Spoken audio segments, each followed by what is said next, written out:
Israel, sir.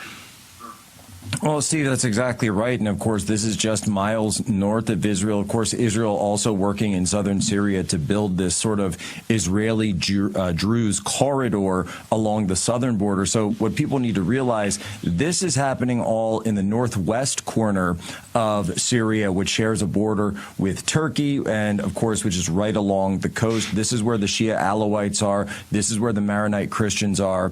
And this is where it's Jelani's forces, these Islamists that have been completely empowered, militias and others that are using color of law to go through. And you can see they're rounding up civilians. The UN is amazing, Steve.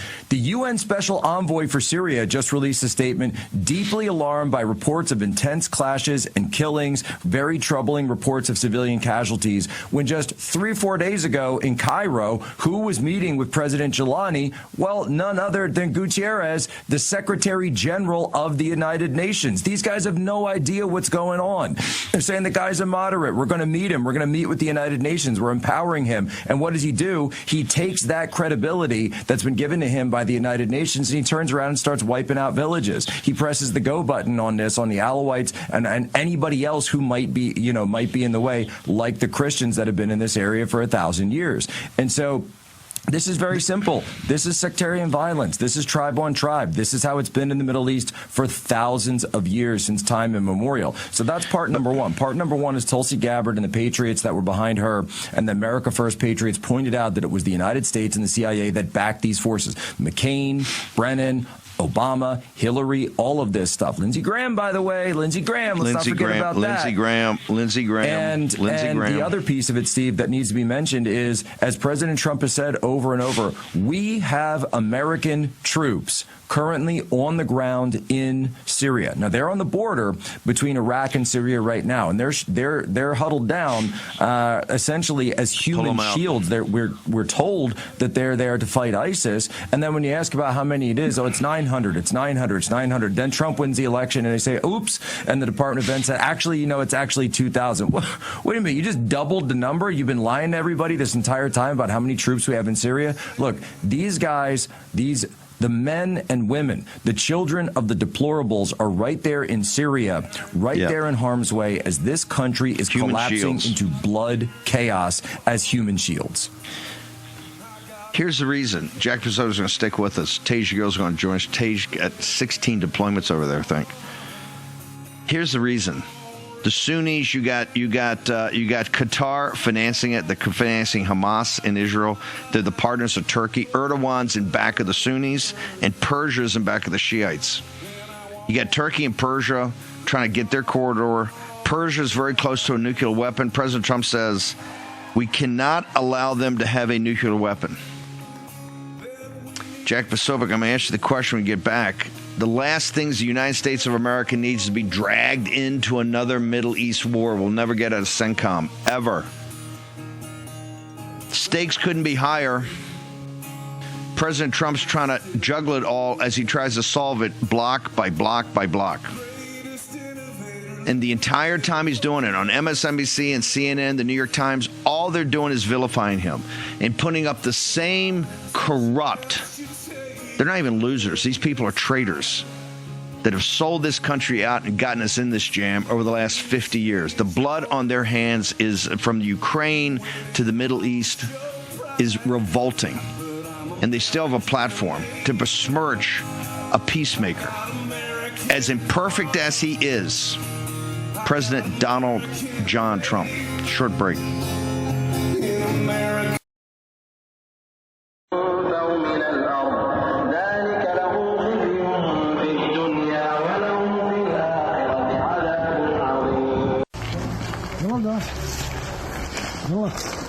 يلا يا خلاصين يلا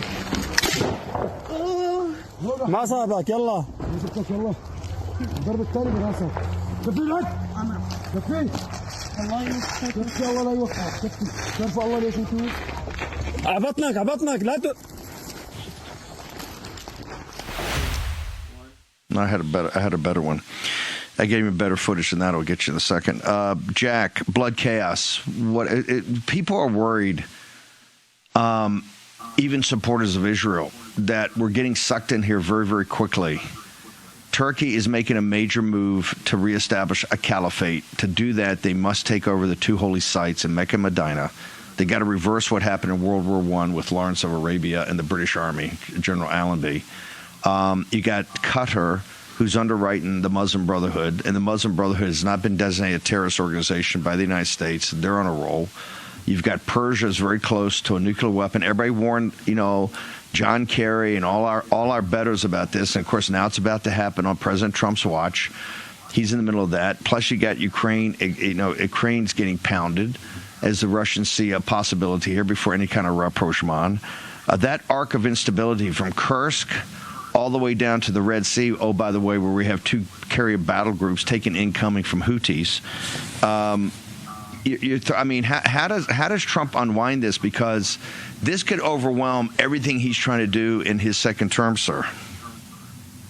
We'll see. There's a lot. And I would just add to that, again, we still have those 2,000 American soldiers that are on the ground in Syria right now in a war that we should not be part of. You've got a civil war breaking out.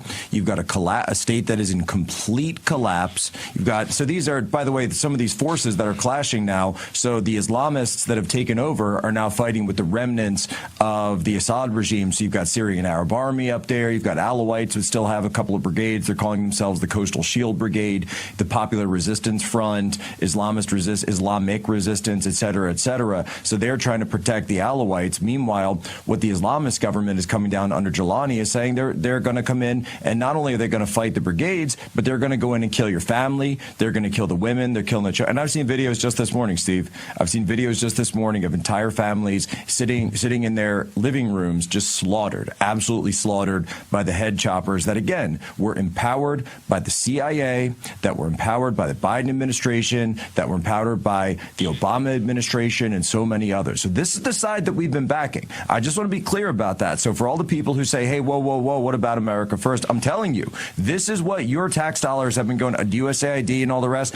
This is what your tax dollars have been paying for. So go watch these videos. Go watch it. That's what your government was sending your money to. That's where, and when Doge comes out with their cuts, and when OMB comes out, when the budgetary process goes forward, this is what your money was funding. This is what your government was funding prior to President Trump getting on board. All right? So let's be clear about that. Second, you've got these troops, our troops, the sons and daughters of MAGA, that are in the midst of the blood chaos. Because what happens next? What happens when Shia militias try to cross from Iraq into Syria because they want to go help the Alawites? What happens when Hezbollah gets activated? What happens when any of these groups get activated? Or, Steve, as you say, if the Iranians do decide to go nuclear, and by the way, when they keep saying they're about to produce a nuclear weapon, look, there's a lot of reporting out there. There's a lot of assessments that are on the shelf right now that say Iran actually already has nuclear weapons. They're just choosing not to reveal them yet. Why? Because they keep getting paid off by the West to not make the nuclear weapons. But you really want to put all your money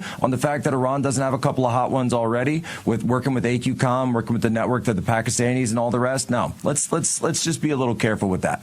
Let's be a little careful with that. So I'm not going to put money on the fact that they don't have a couple of hot ones. So what does this mean? What President Trump can do is turn down the instability. Number one, reduce the price of a barrel of oil. The minute you reduce that, which President Trump sought in his first term by putting U.S. LNG and U.S. oil out on the global market, boom, you undercut everything that the war machines are doing in this part of the world. You also work forward, and then you push what? The peace deals. You push the peace deals going forward. You mean to tell me that Erdogan's NATO member?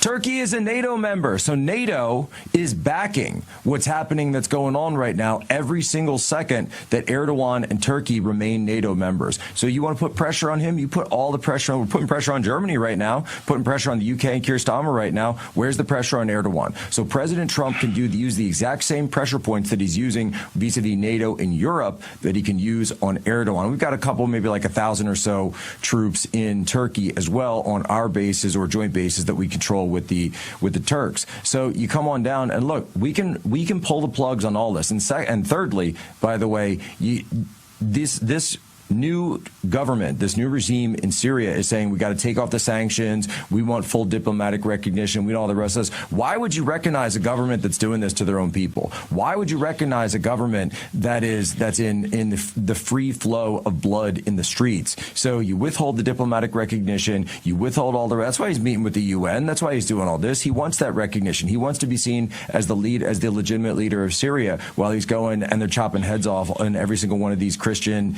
and Alawite villages up there in the northwest. No, it's an absolute joke. It's insanity. President Trump has the team around him, and a team, by the way, which includes DNI Tulsi Gabbard, who specifically said this is what would happen. That's the team that I trust to be able.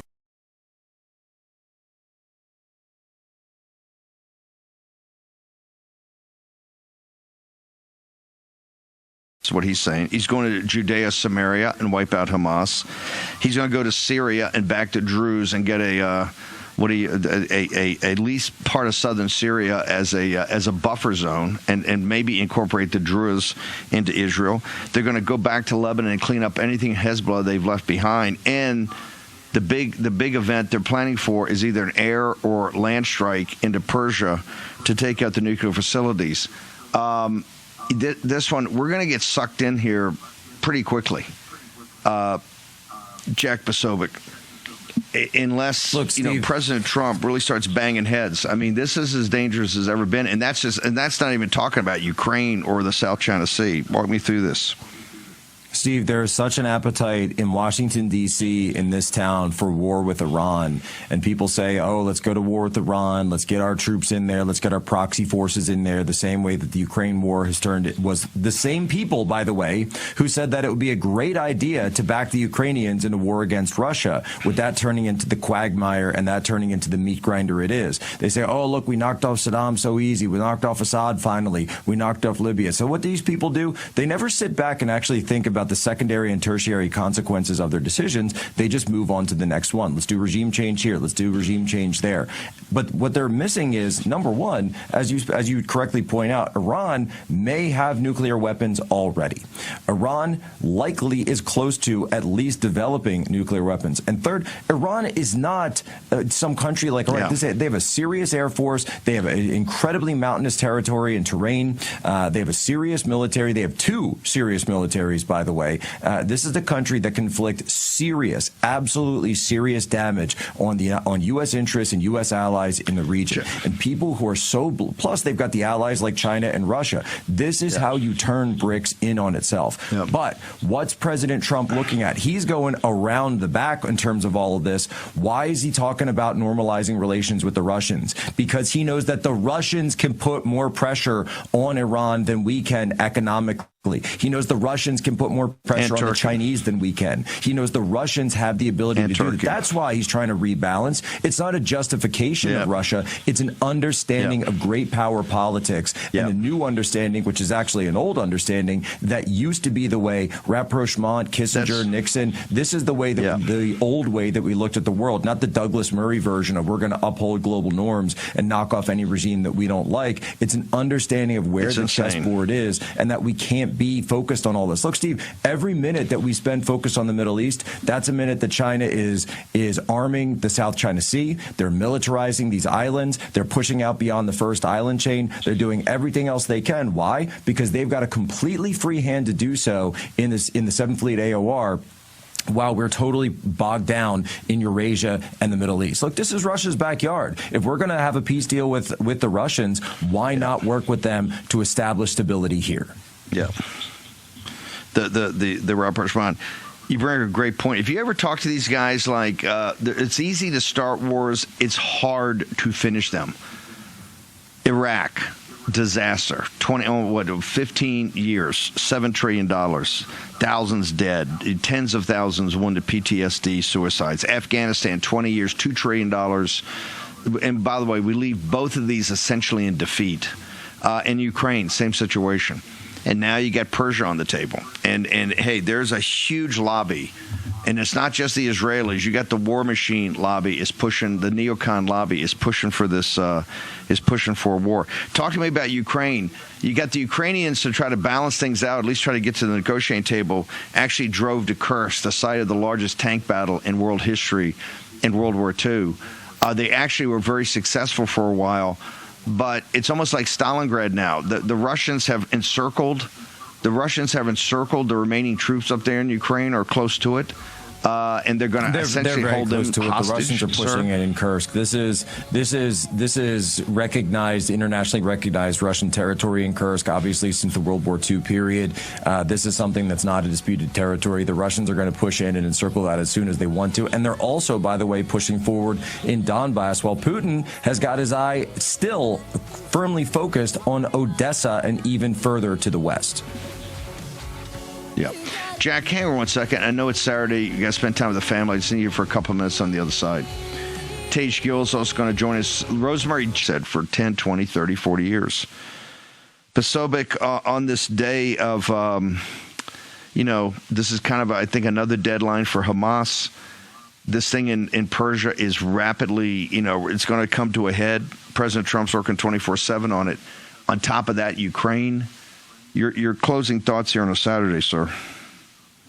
Look, Steve, you see what's going on with this Kursk salient, and the Russian forces there are working the border. They know that the Ukrainians are surrounded. This is what, by the way, this is what always happens whenever someone, whether it's Hitler, whether it's Napoleon, whoever, you penetrate deep into Russia, you go further and further and further into Russia, and then suddenly you realize, wait a minute, I'm surrounded by Russia. So what the Russian forces are doing is they've cut off the Ukrainians and their supply lines, their resupply, their logistics lines on the border. They've completely cut it off. The Russians have fire control over all the roads that would go to resupply these Ukrainian forces that are on this salient into the Kursk region around this town of Suja, and they're pinching them from actually 4 directions right now. So you've got 4 directions of Russian troops completely closing in. And this is the part of the cauldron warfare that we've described here on War Room over the years that Russia has been using from time and time again. And yes, it is attrition warfare. And here's the thing. It's slow, but it's deadly. Ukraine lost at least 1,000 soldiers just yesterday. One day, 1,000 soldiers. And President Trump, with this battle data that he's been getting in, the battle damage analysis, these reports that he's getting in, he's taking it much more seriously than the Biden administration. And you hear him talk about it. Steve, you and I were at Mar-a-Lago, and he was telling us about it directly when he sort of gave that back brief after he came out. He said the amount of people being killed on both sides of this thing is atrocious. The real numbers are much higher than anyone realizes. And he alone is the one leader saying, why don't we stop the killing of European Christians? Stop this war immediately. And there were strikes all across Ukraine last night, by the way. Strikes all across Ukraine. Russia is saying, look, no deal, and we are going to make you bleed until a deal is on the table, and we're going to make you hurt until you tap out. By the way, John Lechner's book, this audience took it to #1 yesterday. Death is Our Business, about the Russian mercenary forces that Jack Posobiec's been all over. Just incredible. Audience took it to #1. Before he went to Politics and Prose, he walked in and was able to tell people, hey, this Bannon's War Room can sell some books. Very scary situation, Jack. I want to give folks, take your #2 pencil out and write down, when you hear these terms, you should go to DEFCON 1 and support President Trump.